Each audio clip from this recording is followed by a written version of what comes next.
Professor Ojha. Thank you. Thank you all the speakers, and thanks Mahadevan for the comments. Almost like what Professor Mahadevan did, I kind of made some notes, and I will just sort of one point for each speaker. So Nidhi did start, and he kind of said he's going to provoke, and so I took the opportunity to be provoked. And so in some sense, he gave four lenses, but I think he did focus on the word indigenous, which itself is a colonial word.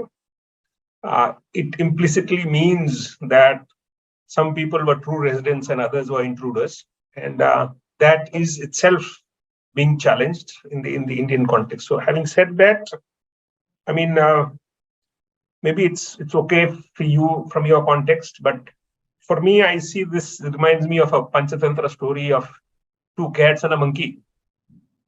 And the poor cats could not decide who should get the larger piece.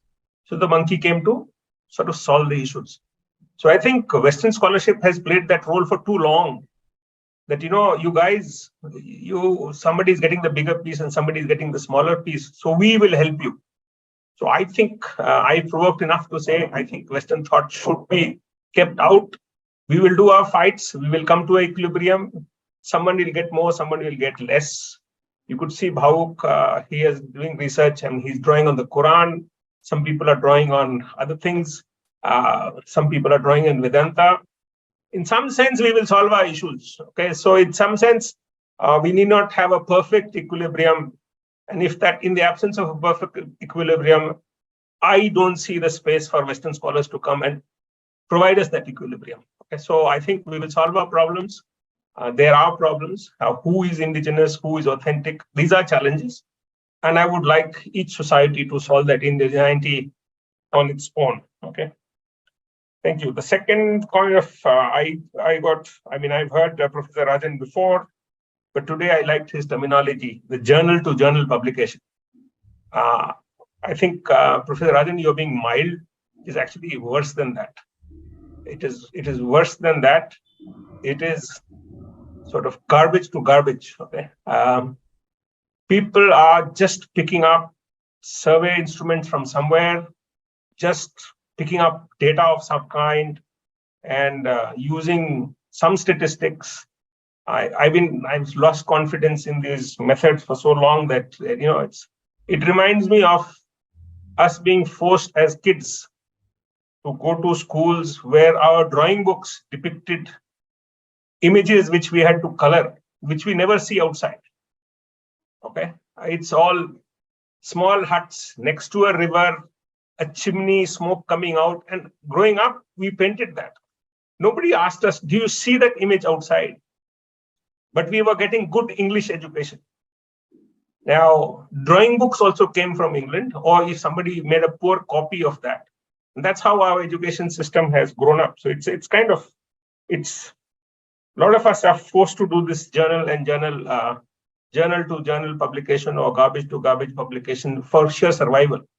I see a loss of curiosity in our doctoral students because they have to publish this, because all the institutions are asking for 3 publications in A-star journals before they even consider you for an interview.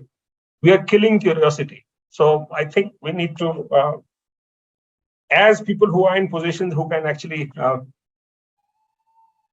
avoid this journal-to-journal publication, we have a role to play. I loved Ben's presentation, although part of it I've heard before.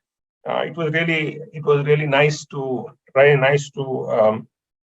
listen to him.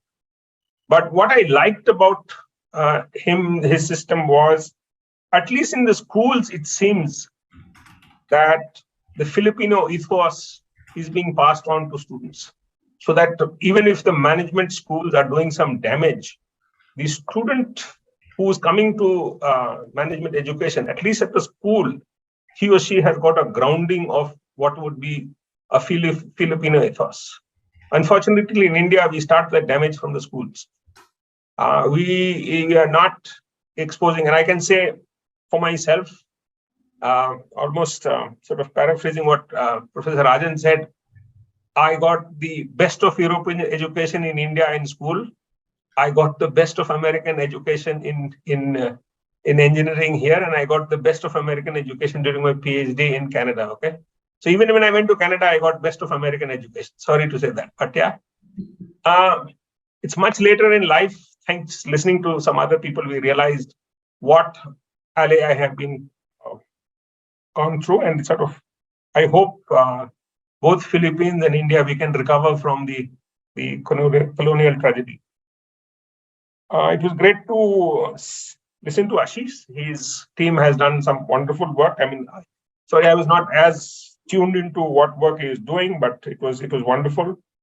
One thing that came out from Ashish's thing is the need for confidence. You need to have confidence to do certain things.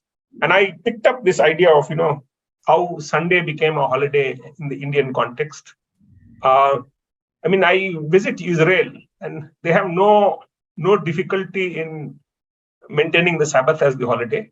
And they have no difficulty in even counting the days differently from the rest of the world. The day is counted from the evening. A new day starts so Sabbath starts on Friday evening and ends Saturday evening by a modern.